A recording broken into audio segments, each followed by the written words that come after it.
Bonjour. Aujourd'hui, je vais aborder le thème faire de son mieux. Alors, faire de son mieux, c'est en général ce que l'on demande à nos enfants. On leur dit, lorsque l'on a un petit peu de psychologie, du moment que tu fais de ton mieux, tu ne peux pas mieux faire, donc je ne vais pas te faire de reproches, tu essaieras de t'améliorer la prochaine fois. Voilà, faire de son mieux, globalement, c'est ce que l'on attend de nos enfants, c'est ce que j'ai demandé moi à mes enfants, et c'est ce que j'ai fait tout au long de ma vie. J'ai fait de mon mieux ce que je considérais comme étant le mieux. Et puis il est arrivé un moment où je me suis rendu compte que quand on fait de son mieux, eh ben c'est pas forcément le mieux. C'est le nôtre de mieux à un moment donné, à un moment T, mais c'est pas forcément ce qui sera notre mieux à un moment T plus 1, c'est-à-dire demain ou après-demain ou dans 10 ans. Et c'est encore moins le mieux d'une autre personne.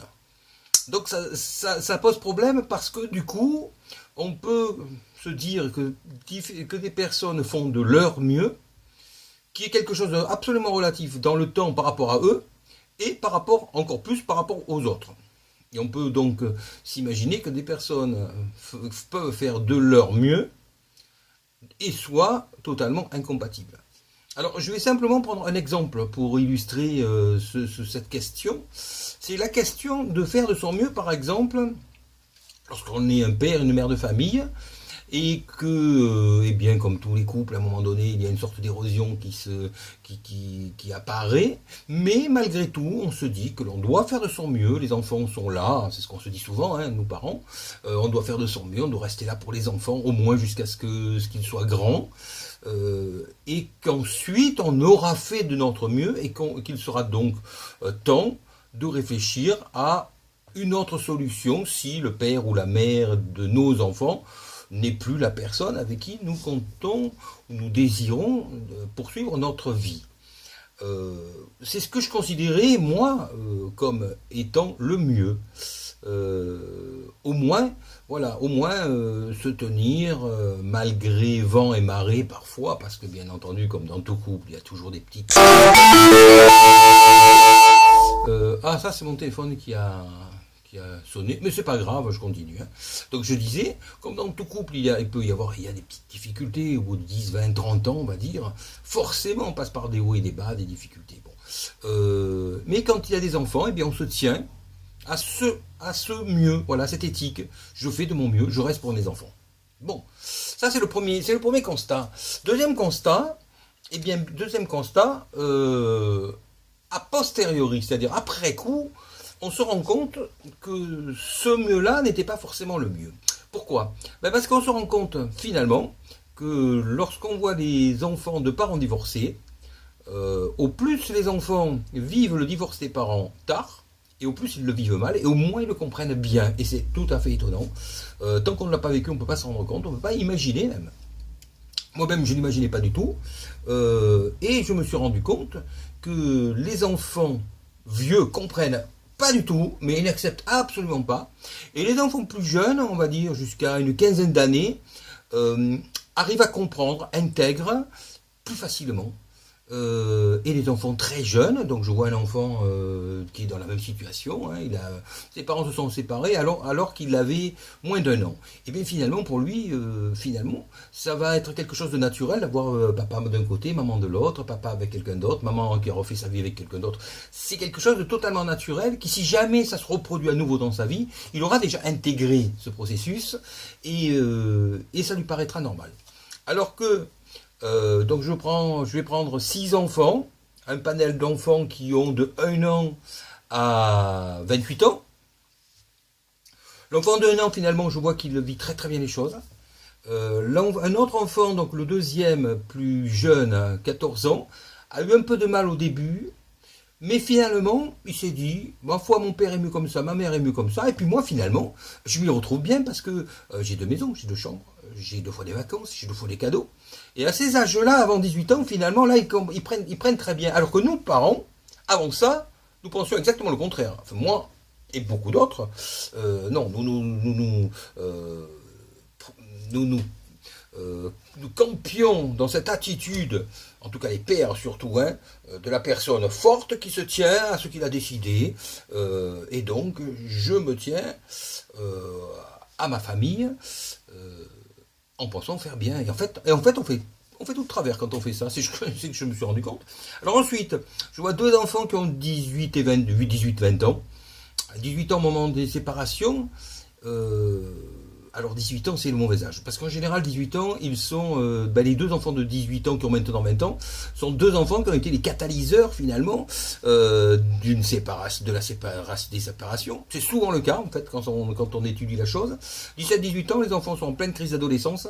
Et en fait, cette crise d'adolescence vient servir de détonateur dans un couple qui bat de l'aile et qui, à un moment donné, est voué à la séparation. C'est difficile pour ces enfants-là parce que ils se sentent responsables de la séparation, alors finalement ils ne le sont pas. Et la différence entre un garçon et une fille, il s'avère que dans la même situation, ils ont autant de difficultés l'un que l'autre à assumer le fait d'avoir l'impression d'avoir été le catalyseur, ce qui est difficile à vivre, mais la fille, malgré tout, comprend plus vite les choses que le garçon. Bon, malgré tout, je suis désolé de le dire, mais les filles, de manière générale, comprennent toutes ces choses-là beaucoup plus vite que les garçons. C'est comme ça. Voilà. Et ensuite, alors on en vient maintenant, donc on a vu les deux enfants mineurs, les deux cas, deux enfants 18-20 ans, et ensuite deux enfants plus vieux, donc majeurs, donc 25, 28 ans, 29 ans, etc. Alors là, par contre, c'est exactement le contraire que ce que l'on aurait pu croire. Ce sont les plus vieux qui ne comprennent pas du tout la situation. Ils croient la comprendre, en fait, ils ne comprennent pas. Ils croient l'accepter, mais ils l'acceptent pas du tout. Et en fait, c'est les moins souples, les plus raides. C'est très étonnant, parce qu'en fait, on pourrait imaginer le contraire. S'il y a des enfants qui ne comprennent pas, en fait, ce sont les plus vieux. Voilà, donc je fais cette petite vidéo pour traiter ce thème. Qui est assez compliqué, assez difficile, faire de son mieux. Je reviens donc à ce que je disais au début. On fait de notre mieux, mais notre mieux est quelque chose de relatif dans le temps, pour nous, et par rapport aux autres. Notre mieux aujourd'hui ne sera pas notre mieux dans 20 ans, pas forcément. Moi, dans la même situation, en sachant ce que je sais maintenant, eh bien je sais maintenant, et je ne le savais pas avant, qu'il vaut mieux se séparer quand les enfants sont jeunes, refaire une autre vie, poursuivre sa vie autrement, mais avec des enfants jeunes qui vont accepter la situation, qui finalement auront peut-être des difficultés sur le début, mais qui finalement accepteront et vivront avec et comprendront que c'est quelque chose finalement de naturel, puisqu'il y a quand même plus de 60% de couples divorcés en France, donc c'est quelque chose de, entre guillemets, normal, passé dans la norme, étant donné qu'il y a plus de 50% de couples divorcés.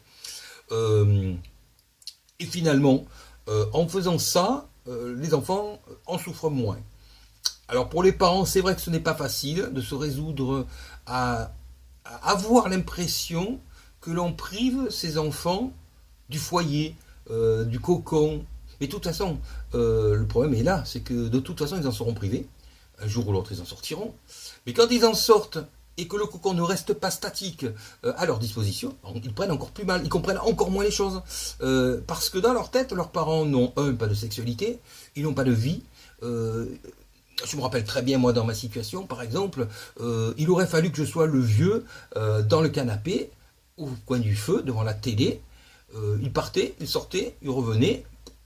5 heures après, 10 heures après, il n'aurait pas fallu que l'on ait bougé, il aurait fallu qu'on reste là, la pipe à la bouche.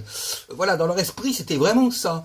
Les enfants vieux, c'est-à-dire majeurs, considèrent que leurs parents sont une entité qui ne bouge plus, qui les rassure, qui est là pour les rassurer, mais c'est tout, ils sont pas censés avoir de vie. C'est très très étonnant. Donc voilà ce problème, faire de son mieux. Maintenant, faire de son mieux concernant donc ce problème, cet exemple spécifique de rester ou ne pas rester pour des enfants, maintenant, alors que moi mes enfants sont tous grands, et que donc j'ai vu le cas d'enfants grands et d'enfants mineurs, je peux vraiment conseiller à toutes les personnes qui sont dans la situation où ils se sépareront, à partir du moment où ils le savent, il faut le faire le plus tôt possible. Ça permet d'anticiper les choses, de peut-être se séparer mieux, de rester amis, parce que quand on le fait trop tard, il y a eu trop de contentieux, des non-dits, qui font qu'après on n'a plus envie de se voir, hein, quasiment, on ne se reverra jamais plus finalement, on se sépare et hop, salut, au revoir, je ne veux plus te voir. C'est quand même un peu triste, c'est un peu triste d'en arriver là, mais en fait je pense que c'est parce que quand on a trop attendu, on a fait de son mieux, et en fait on fait tout de travers. Donc voilà, le conseil que je donne, n'attendez pas. Quand il doit y avoir, quand séparation il doit y avoir, il vaut mieux que ça se passe le plus vite possible et quand les enfants sont le plus jeunes possible, de manière à ce que ceux-ci en souffrent le moins possible. Merci pour votre attention et puis j'attends vos réactions. Merci et à bientôt pour le prochain thème.